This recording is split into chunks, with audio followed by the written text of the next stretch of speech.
Hello friends, welcome back to our channel. നമ്മൾ ഇന്ന് കാണാൻ പോകുന്നത് സുരൽ എന്ന സീരീസിന്റെ സീസൺ 2 ആണ്. സീസൺ 1 കാണാത്തവർക്കും ഈ സീസൺ 2 സ്റ്റോറി കാണാം. കാരണം ആ ഒരു സ്റ്റോറിയുടെ കണ്ടിന്യൂഷൻ ഒന്നും തന്നെയല്ല ഇത്, മറ്റൊരു ഇൻവെസ്റ്റിഗേഷൻ സ്റ്റോറി മാത്രമാണിത്. സീസൺ 1 കാണാൻ താല്പര്യമുള്ളവർക്ക് വേണ്ടിയിട്ട് ഞാൻ അതിന്റെ ലിങ്ക് ഡിസ്ക്രിപ്ഷനിലും മുകളിൽ ഐ ബട്ടണിലും കൊടുത്തേക്കാം. കഥയുടെ തുടക്കത്തിൽ തന്നെ കാണിക്കുന്നത് ചെറുപ്പത്തിൽ തന്നെയും തന്റെ സഹോദരിയെയും ക്രൂരമായി റേപ്പ് ചെയ്ത തന്റെ കൊച്ചനെ കൊന്ന ശേഷം ജയിലിൽ കിടക്കുന്ന നന്ദിനിയാണ്. സീസൺ 1ന്റെ ക്ലൈമാക്സിൽ നമ്മൾ ഈ ഒരു രംഗമായിരുന്നല്ലോ കണ്ടിരുന്നത്. അവളുടെ കേസ് ഇപ്പോഴും നടന്നുകൊണ്ടിരിക്കുന്നത് കൊണ്ട് തന്നെ വിചാരണ തടവുകാരെ ഇട്ടിരിക്കുന്ന ജയിലിലാണ് അവൾ ഇപ്പോൾ കഴിയുന്നത്. അന്ന് അവളുടെ ഫൈനൽ ഹിയറിംഗ് ആണെന്ന് പറഞ്ഞതുകൊണ്ട് തന്നെ അവളെ അവർ നേരെ കോടതിയിലേക്ക് കൊണ്ടുപോകുന്നു. തന്റെ കൊച്ചനെ കൊല്ലാൻ വേണ്ടിയിട്ട് അവളെ തന്റെ കുട്ടിക്കാലത്തെ സുഹൃത്തും ആ കേസിന്റെ അന്വേഷണ ഉദ്യോഗസ്ഥനുമായ സക്കരയുടെ റിവോൾവർ ആയിരുന്നല്ലോ എടുത്തുകൊണ്ട് പോയിരുന്നത്. അതുകൊണ്ട് തന്നെ അലക്ഷ്യമായിട്ട് റിവോൾവർ കൈകാര്യം ചെയ്തു എന്ന പേരിൽ സക്കരയ്ക്കെതിരെയും കേസുണ്ടായിരുന്നു. കുറച്ചുനാളായിട്ട് സക്കര ലീവിലുമായിരുന്നു. ഇന്ന് ഫൈനൽ ഹിയറിംഗോടുകൂടി തന്നെ നന്ദിനിയെ വെറുതെ വിടുമെന്നുള്ള പ്രതീക്ഷയിലായിരുന്നു അവൻ കോടതിയിലേക്ക് എത്തുന്നത്. എന്നാൽ അവിടെ എത്തുമ്പോൾ എതിർഭാഗം വക്കീൽ വാദിക്കുന്നുണ്ട്. സംസാരിക്കാനെന്ന വ്യാജേന ചിറ്റപ്പനെ വിളിച്ചു വരുത്തിയിട്ട് കൊല്ലണമെന്ന മോട്ടീവോടുകൂടി തന്നെയാണ് അവൾ ഗണ്ണുമെടുത്തിട്ട് പോയതെന്നും അയാളെ മനഃപൂർവ്വം കൊന്നതാണെന്നും.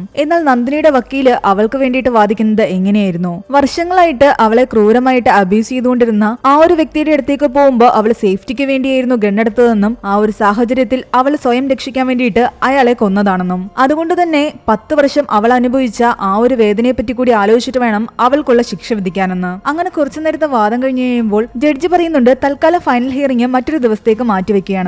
എന്നാൽ നന്ദിനിക്ക് ശരിക്കും കുറ്റബോധം ഉണ്ടായിരുന്നു. തന്നെയും തന്റെ സഹോദരിയും ഉപദ്രവിച്ചവനാണെങ്കിലും തന്റെ സഹോദരിയെ കൊന്നവനാണെങ്കിലും ഒരു ജീവൻ എടുക്കാൻ പാടില്ലായിരുന്നു എന്ന് അവൾക്ക് തോന്നാൻ തുടങ്ങിയിരുന്നു. എന്നാൽ സക്കരയും ചെല്ലപ്പയും അവളെ ആശ്വസിപ്പിക്കുന്നു. അങ്ങനെ നന്ദിനിയെ വീണ്ടും ജയിലിലേക്ക് കൂട്ടിക്കൊണ്ടു പോവുകയാണ്. പോകുന്നതിന് മുമ്പ് സക്കര അവളെ കണ്ട് സംസാരിക്കുന്നു. അവന്റെ മനസ്സിൽ ഇപ്പോഴും നന്ദിനിയുടെ പ്രണയമുണ്ടായിരുന്നു. താൻ കാരണം ഈ ഒരു കേസിൽ റിവോൾവറിന്റെ ഇഷ്യൂയില് അവന് ഒരുപാട് പ്രശ്നം വന്നിട്ടുണ്ട്. അത് പറഞ്ഞിട്ട് നന്ദിനി അവനോട് കുറെ സോറിയൊക്കെ പറയുന്നു. എത്രയും പെട്ടെന്ന് അവളുടെ ഫൈനൽ ഹിയറിംഗ് കഴിയുമെന്നും അവൾ പുറത്തിറങ്ങുമെന്നും അവൻ പറയുന്നുണ്ട്. അവൾക്ക് വേണ്ടിയിട്ട് തന്റെ അച്ഛന്റെ കൂട്ടുകാരനായ ചെല്ലപ്പ എന്ന വക്കീലിനെ കൊണ്ടുവന്നത് തന്നെ സക്കരയായിരുന്നു. അങ്ങനെ അവിടെ നിന്നും സക്കരയാകട്ടെ ചെല്ലപ്പയുടെ കൂടെ ചെല്ലപ്പയുടെ വീട്ടിലേക്കാണ് പോകുന്നത്. ചെല്ലപ്പയ്ക്കും ഭാര്യ മാലതിക്കും ഒരേ ഒരു മകനാണ് ഉണ്ടായിരുന്നത്. സുന്ദർ എന്നാണ് അയാളുടെ പേര്. കോസ്റ്റ് ഗാർഡിൽ വർക്ക് ചെയ്യുന്ന സുന്ദർ ഇടയ്ക്ക് മാത്രമേ വീട്ടിലേക്ക് വരാറുള്ളൂ. മാത്രമല്ല ചെല്ലപ്പയുടെ ഡ്രൈവറായ ദാമുവും അയാളുടെ കൂടെ എപ്പോഴും ഉണ്ടാകും. ആ ഒരു നാട്ടില് ഒരു പ്രത്യേകതരം ഫെസ്റ്റിവൽ നടക്കുന്നുണ്ടായിരുന്നു. വർഷാവർഷം നടക്കുന്ന മഹാകാളിയെ ആരാധിക്കുന്ന ആ ഒരു ഫെസ്റ്റിവലില് ആൾക്കാർ വരികയും പലതരത്തിലുള്ള വേഷങ്ങൾ കെട്ടുകയും ചെയ്യും. 14 തവണ പല രീതിയിലുള്ള വേഷങ്ങൾ കെട്ടിയിട്ട് മാത്രമേ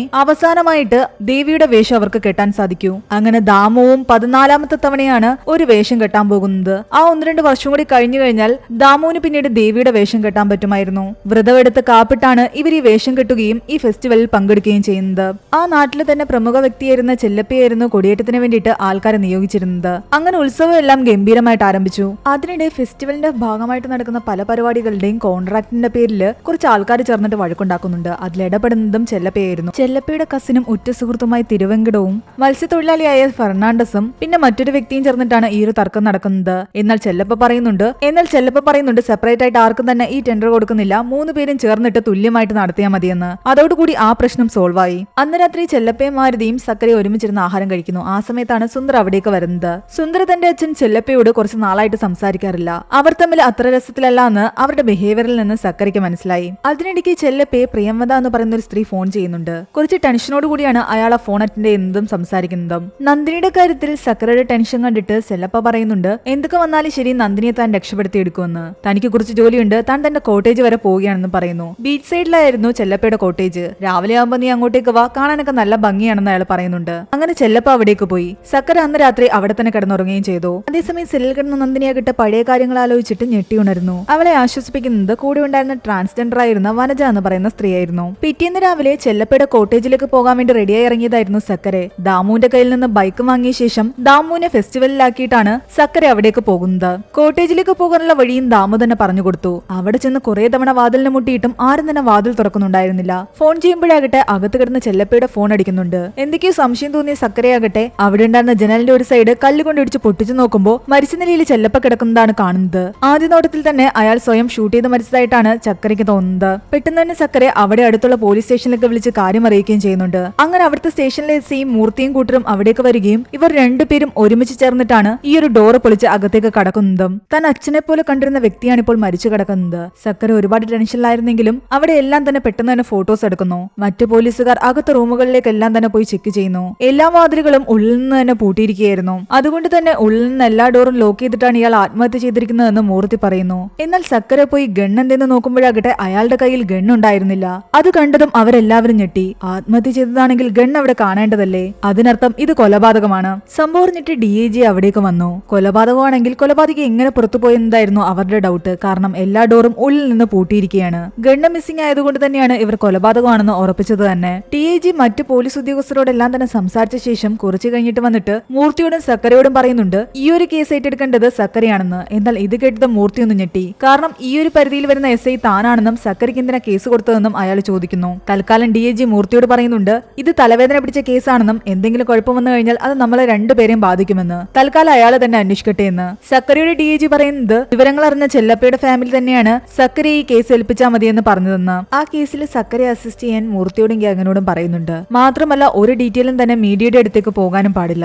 ചെല്ലപ്പയുടെ മരണത്തിൽ സക്കര ഒരുപാട് ഇമോഷണൽ ആയിരുന്നു. കാരണം അച്ഛന്റെ മരണശേഷം അവനെ പഠിക്കാൻ ഹെൽപ്പ് ചെയ്തെല്ലാം തന്നെ ചെല്ലപ്പയായിരുന്നു. അതേസമയം ഫെസ്റ്റിവൽ നടക്കുന്ന സമയത്ത് ചെല്ലപ്പയുടെ മരണം ഉണ്ടായത് കാരണം അയാളെ അടക്കം ചെയ്യാൻ വേണ്ടിയിട്ട് ആ നാട്ടിലേക്ക് കൊണ്ടുപോകുന്നതിൽ ഒരുപാട് പേർക്ക് എതിർപ്പുണ്ടായിരുന്നു. അത് ഫെസ്റ്റിവലിനെ ബാധിക്കുമായിരുന്നു. അതുകൊണ്ട് തന്നെ ഈ ബീച്ച് സൈഡിൽ തന്നെ അയാളുടെ കർമ്മങ്ങൾ ചെയ്യാനായിരുന്നു അവരുടെ തീരുമാനം. ആ ഒരു ചർച്ചയിൽ പങ്കെടുക്കാൻ വേണ്ടിയിട്ട് തിരുവെങ്കടവും ഫെർണാണ്ടസും ഇടയ്ക്ക് നമ്മുടെ ചെല്ലപ്പയെ ഫോൺ ചെയ്യാറുള്ള പ്രേംവതയും എല്ലാവരും തന്നെ ഉണ്ടായിരുന്നു. പോസ്റ്റ്മോർട്ടത്തിന് ശേഷം ചെല്ലപ്പയുടെ ബോഡി വീട്ടുകാർക്ക് വിട്ടുകൊടുക്കാനും ഇവിടെ തന്നെ സംസ്കരിക്കാനും തീരുമാനിച്ചു. മാലതിയും സുന്ദറും ആകെ തകർന്ന അവസ്ഥയിലായിരുന്നു ആ കോട്ടേജിലേക്ക് വരുന്നത്. ഡെഡ് ബോഡി നേരിട്ട് കണ്ടതോടുകൂടി തന്നെ അവർ ആകെ വല്ലാത്തൊരവസ്ഥയിലായി. സുന്ദർ ഒരു വിധത്തിലാണ് മാലതിയെ സമാധാനിപ്പിച്ച് അവിടെ നിന്നും കൂട്ടിക്കൊണ്ടു പോകുന്നത്. ആ കോട്ടേജെല്ലാം തന്നെ കൂടുതൽ നേരം പരിശോധിക്കാൻ വേണ്ടിയിട്ട് അവരെല്ലാവരും അവിടെ തന്നെ നിൽക്കുകയായിരുന്നു. ആ സമയത്തെല്ലാം തന്നെ മൂർത്തിക്ക് സക്കരയോട് ദേഷ്യം തോന്നുന്നു. അവർ അങ്ങോട്ടും ഇങ്ങോട്ടും സംസാരിക്കുന്നതിൽ സക്കര പറയുന്നുണ്ട് എല്ലാവരും ഒന്നും മിണ്ടാതിരിക്കാൻ. കാരണം എവിടെ നിന്നോ ഒരു സൗണ്ട് സക്കര കേൾക്കുന്നുണ്ടായിരുന്നു. ആരോ പേടിച്ചറിന്റെ ശ്വാസം എടുക്കുന്ന ഒരു സൗണ്ട് ആയിരുന്നു അത്.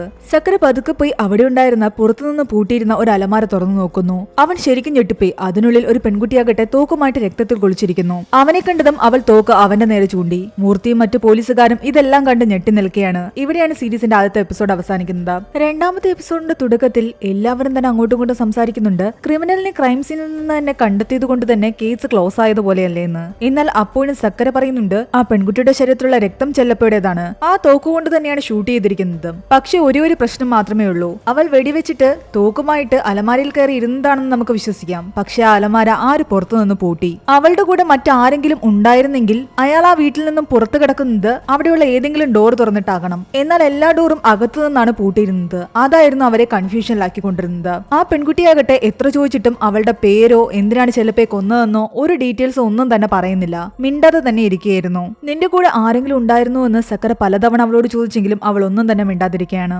മാത്രമല്ല ഈ പെൺകുട്ടിയെ ആർക്കെങ്കിലും അറിയാമെന്ന് ചോദിച്ചപ്പോൾ ആർക്കും തന്നെ അറിയില്ല. മാലതിയോട് സുന്ദറിനോടൊക്കെ ഇവളുടെ ഫോട്ടോ കാണിച്ച് ചോദിച്ചിരുന്നുവെന്നും അവർക്ക് ആർക്കും തന്നെ അറിയത്തില്ല എന്നുമാണ് മൂർത്തി സക്കരയോട് പറയുന്നത്. അതേസമയം സീൻ വീണ്ടും ജയിലിൽ കാണിക്കുകയാണ്. തടവുപുള്ളികളെ കാണാൻ വരുന്ന ആൾക്കാരുമായിട്ട് സംസാരിക്കുന്ന ടൈമായിരുന്നു. വനജ തന്റെ കൂടെയുള്ള ആൾക്കാരെ എല്ലാം തന്നെ നന്ദിനിക്ക് പരിചയപ്പെടുത്തി കൊടുക്കുന്നു. അവളെ പോലെ തന്നെ ഒരുപാട് ട്രാൻസ്ജെൻഡേഴ്സ് ആയിരുന്നു അവളുടെ ഫാമിലിയിൽ ഉണ്ടായിരുന്നത്. എന്നാൽ ഇവരിങ്ങനെ സംസാരിക്കുന്നതിനെല്ലാം തന്നെ അവിടെ ഉണ്ടായിരുന്ന ആ ജയിലിലെ പോലീസുകാരി എന്തൊക്കെയോ പറയുന്നുണ്ടായിരുന്നു. വനജയുമായിട്ട് ആ പോലീസുകാരി വഴക്കുണ്ടാക്കുന്ന കണ്ടിട്ട് അവിടെ ഫോണിൽ സംസാരിച്ചുകൊണ്ടിരുന്ന സരോജ എന്ന് പറയുന്ന സ്ത്രീയാകട്ടെ ആ പോലീസുകാരിയെ വഴക്ക് പറയുന്നു. ഈ സമയത്തെങ്കിലും അവരെ വെറുതെ വിട്ടേക്കാനാണ് ആ സരോജ പറയുന്നത്. സരോജയും അതേ ജയിലിൽ തന്നെ ഒരു തടവുപുള്ളിയായിരുന്നു. അവരൊരു MLA-യുടെ വൈഫായിരുന്നു. MLA-യുടെ മരണശേഷം എന്തൊക്കെയോ പൊളിറ്റിക്കൽ ഇഷ്യൂസ് കാരണമാണ് അവരെ ചതിയിലൂടെ ജയിലിലാക്കിയിരിക്കുന്നതെന്നാണ് എല്ലാവരും തന്നെ പറയുന്നത്. അതുകൊണ്ട് തന്നെ അവർക്ക് ജയിലിൽ പ്രത്യേക പരിഗണനയൊക്കെ കിട്ടുമായിരുന്നു. അവിടെയുള്ള എല്ലാവരും തന്നെ സരോജയെ അത്രയധികം റെസ്പെക്ടോടുകൂടിയാണ് കാണുന്നത്.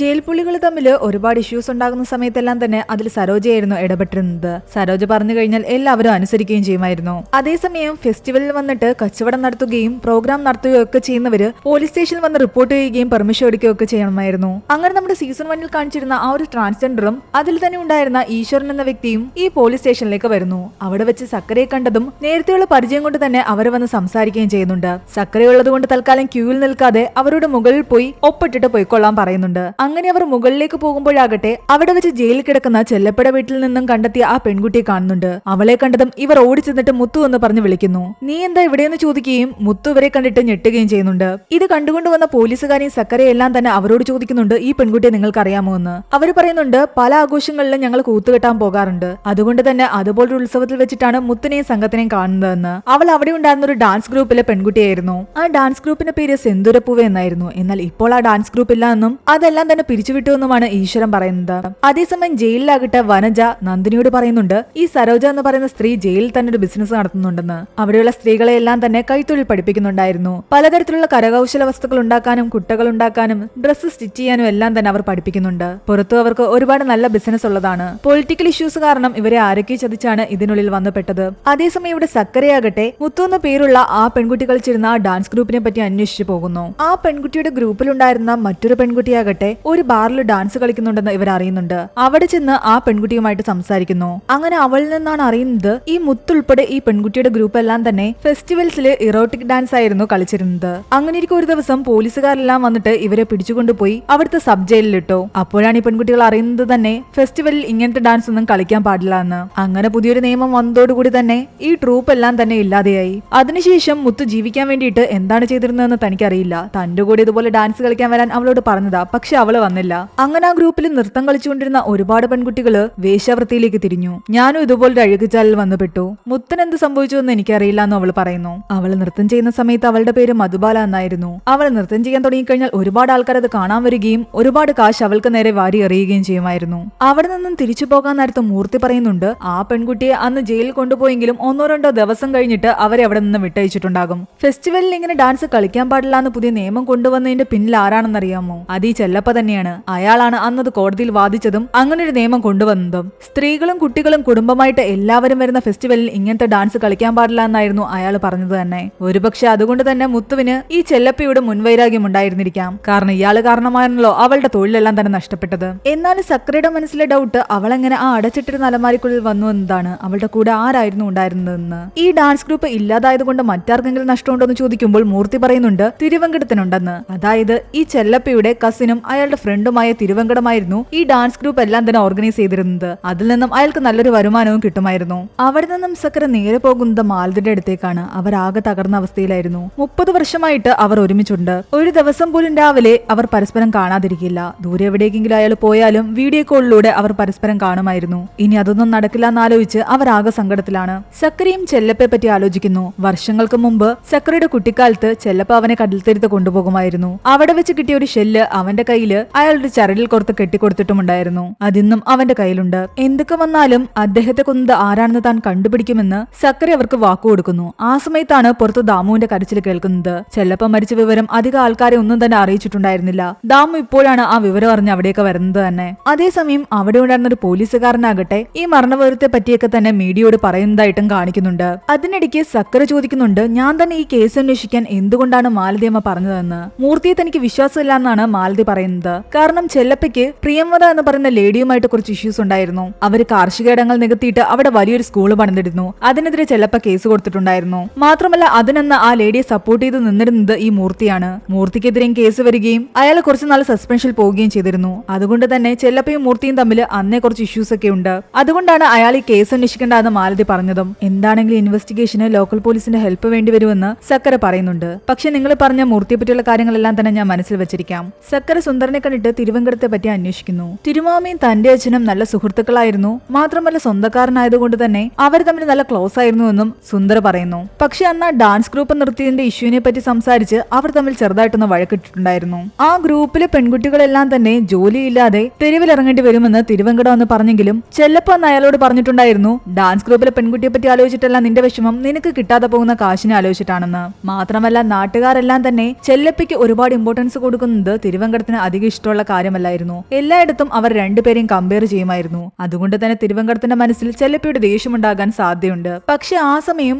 ആ പോലീസുകാരന്റെ വായിൽ നിന്ന് ഏതോ മീഡിയക്കാരന് ഈ ന്യൂസ് എല്ലാം കിട്ടിയിട്ട് ചെല്ലപ്പയുടെ മരണത്തെ പറ്റി എല്ലാം തന്നെ എല്ലാ വാർത്തകളിലും കാണിക്കാൻ തുടങ്ങി. കൂട്ടത്തിൽ മുത്തിന്റെ ഫോട്ടോയും തിരുവങ്കടത്തിന്റെ ഫോട്ടോയും എല്ലാം തന്നെ ന്യൂസിൽ വരാൻ തുടങ്ങിയതോടുകൂടി അയാളും ആകെ ദേഷ്യത്തിലായി. ഡേജയുടെ അടുത്ത് നിന്ന് സക്കരിക്കും മൂർത്തിക്കും എല്ലാം തന്നെ ആവശ്യത്തിന് വഴക്ക് കിട്ടുന്നു ഈ ന്യൂസ് പുറത്തു പോയതിന്റെ പേരില്. ന്യൂസ് വെളിയിൽ വന്നതോടുകൂടി തിരുവങ്കടത്തിനെ അങ്ങോട്ട് പോയി കാണാനിരുന്ന സക്കരയുടെ മുന്നിലേക്ക് അയാൾ ദേഷ്യത്തോടെ ഇങ്ങോട്ട് വന്ന് സംസാരിക്കുന്നു. തന്റെ പേരെന്തിനാ ഈ കേസിൽ വലിച്ചഴിക്കുന്നതെന്നും ചോദിക്കുന്നുണ്ട്. ചോദ്യം ചെയ്യാൻ അയാളെ കൈയോടെ കിട്ടിയത് കാരണം സക്കര അയാളോട് കുറെ ക്വസ്റ്റ്യൻസ് ചോദിക്കുന്നുണ്ട്. അന്ന് കൊടിയേറ്റിന് ശേഷം നിങ്ങൾ എവിടെ പോയെന്ന് ചോദിക്കുന്നു. താൻ തന്റെ വീട്ടിലേക്കാണ് പോയതെന്ന് അയാൾ പറയുന്നു. തന്നെ എന്തിനെ ഡൗട്ട് അടിക്കുന്നതെന്ന് അയാൾ ചോദിക്കുന്നുണ്ട്. താനും ചെല്ലപ്പയും നല്ല സുഹൃത്തുക്കളാണെന്നും ബന്ധുക്കാരാണെന്നും അയാൾ പറയുന്നു. ആ സമയത്ത് മുത്തുവിന്റെ ഫോട്ടോ അയാൾ അത് കണ്ടെന്ന് ചെറുതായിട്ട് ഷോക്കാവുകയും ചെയ്യുന്നു. തന്റെ ഡാൻസ് ഗ്രൂപ്പിലുണ്ടായിരുന്ന പെൺകുട്ടിയാണെന്ന് അയാൾക്കറിയാം. പക്ഷെ ആ ഡാൻസ് ഗ്രൂപ്പ് നിർത്തിയെന്ന് പറഞ്ഞിട്ട് തനിക്ക് ചെല്ലപ്പയുടെ ദേഷ്യമൊന്നും തന്നെ ഇല്ല എന്നാണ് അയാൾ പറയുന്നത്. എന്നിട്ടൊരു ഫ്ലാഷ് ബാക്ക് സീനും കാണിക്കുന്നു. അന്ന് ഇവർ തമ്മിൽ ആ ഡാൻസ് ഗ്രൂപ്പിന്റെ കാര്യവും പറഞ്ഞിട്ട് പിണങ്ങിയെങ്കിലും പിന്നീട് വൈകുന്നേരം ആയപ്പോൾ ഇവർ രണ്ടുപേരും ഒരുമിക്കുകയും അവർ ഒരുമിച്ച് മദ്യപിക്കുകയും പഴയ കാര്യങ്ങളൊക്കെ പറയുകയും ചെയ്യുന്നുണ്ട്.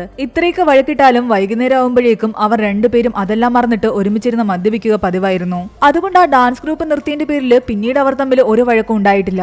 ഇവരെല്ലാം ഇങ്ങനെ പറയുന്നുണ്ടെങ്കിലും എല്ലാവരെയും ഒരു സംശയത്തിന്റെ നിഴലിൽ നിർത്തി തന്നെയാണ് സക്കര ക്വസ്റ്റ്യൻ ചെയ്യുന്നത്. അങ്ങനെ ഈ ന്യൂസ് എല്ലാം തന്നെ ടിവിയിൽ പോയിക്കൊണ്ടിരിക്കുന്ന സമയത്ത് പലയിടങ്ങളിലായിട്ട് കുറച്ച് പെൺകുട്ടികളെ കാണിക്കുന്നു. അതിലൊരു പെൺകുട്ടി വക്കീലായിരുന്നു. അവളാകട്ടെ കയ്യിൽ കിട്ടിയ ഒരു കത്ത് കത്തിച്ച ശേഷം എന്തോ തീരുമാനിച്ചുറപ്പിച്ച് അവിടെ നിന്ന് ഇറങ്ങി പോകുന്നത് കാണുന്നുണ്ട്. അങ്ങനെ ഏകദേശം 7 പെൺകുട്ടികളെ പലയിടങ്ങളിലായിട്ട് കാണിക്കുന്നുണ്ട്. അതിൽ ഓരോരുത്തരും പല പല ജോലികൾ ചെയ്തുകൊണ്ടിരുന്നവരായിരുന്നു. എന്നാൽ അവരെല്ലാവരും തന്നെ നഗരത്തിന്റെ പലയിടത്തുള്ള പോലീസ് സ്റ്റേഷനുകളിൽ എത്തുകയും അവിടെ എല്ലാം തന്നെ തങ്ങളുടെ മൊഴി കൊടുക്കുകയും ചെയ്യുന്നുണ്ട് തങ്ങളാണ് ചെല്ലപ്പയെ കൊന്നതെന്ന്. അതോടൊപ്പം തന്നെ ആ ഫെസ്റ്റിവലില് ദേവിയുടെ 8 രൂപങ്ങളെ പറ്റിയും കാണിക്കുന്നുണ്ട്. അതുപോലെ തന്നെ ഇവിടെ 8 പെൺകുട്ടികൾ ചെല്ലപ്പയെ കൊന്നു എന്ന് പറഞ്ഞിട്ട് പല സ്റ്റേഷനുകളിലും വന്നിരിക്കുന്നു. ഇതോടുകൂടി സക്കരയും മൂർത്തിയും ആകെ കൺഫ്യൂഷനിലായിരിക്കുകയാണ്. ഈ 8 പേരിൽ ആരായിരിക്കും യഥാർത്ഥത്തിൽ ചെല്ലപ്പയെ കൊന്നത്, അതോ കൊലയാളി മറ്റാരെങ്കിലുമാണോ? അവിടെയാണ് ഈ 2ാമത്തെ എപ്പിസോഡ് അവസാനിക്കുന്നത്. ഈ 8 പെൺകുട്ടികൾ ഒളിപ്പിച്ചു വെച്ചിരിക്കുന്ന രഹസ്യം എന്താണെന്ന് നമുക്ക് അടുത്ത പാർട്ട് വീഡിയോയിൽ കാണാം. അപ്പൊ ഇതുവരെയുള്ള സ്റ്റോറി ഇഷ്ടപ്പെട്ടവർ ഈ വീഡിയോ ലൈക്ക് ചെയ്യാനും ചാനൽ സബ്സ്ക്രൈബ് ചെയ്യാനും മറക്കണ്ട.